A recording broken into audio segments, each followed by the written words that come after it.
In ancient days, in the land of Israel, a formidable warrior named Goliath arose, whose height and presence were the stuff of legends. Adorned in glistening armor, wielding a spear that seemed to pierce the heavens and a shield that could make brave hearts tremble, he was a terror to behold. The Philistines, his people, stood idolized in his presence, bound on one side of the valley, daring their foes to face them.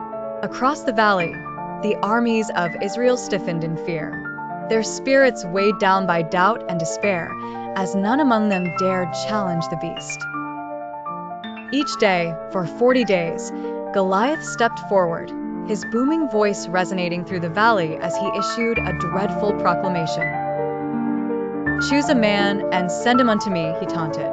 "If he is able to fight and kill me, we will become your subjects.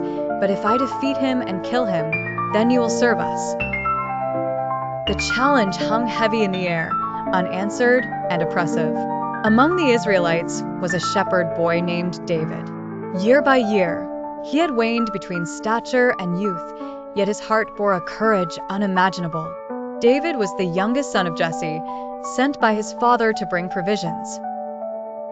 On that ill-fated day, David heard the voice of Goliath as he brought his parcels, a voice that stirred fierce defiance. His brothers wished to send him away, fearing for his safety, but David was resolute. His spirit burned with righteous fervor. "Who is this uncircumcised Philistine?" he declared. The words reached the king, Saul, who summoned David to hear his plea. Before the king, David spoke with a zealous fervor for one so young.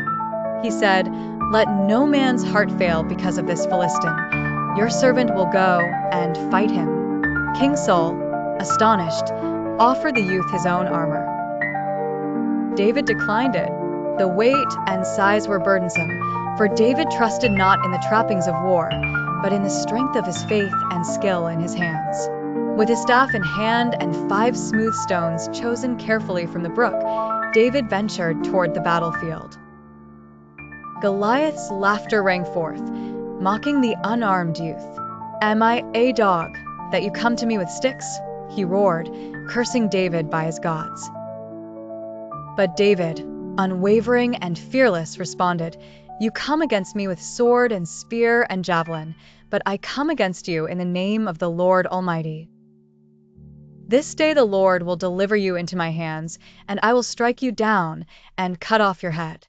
With swift motion, David placed a stone in his sling and struck it with precision. The stone hit Goliath on the forehead, and the giant fell to the ground with a thunderous crash. David advanced, seizing Goliath's sword and beheading the fallen warrior as the Philistines stood in stunned silence. The tide of battle turned, and the Israelites pursued the Philistines, routing them completely. David's victory became the stuff of legend, a testament to the power of faith.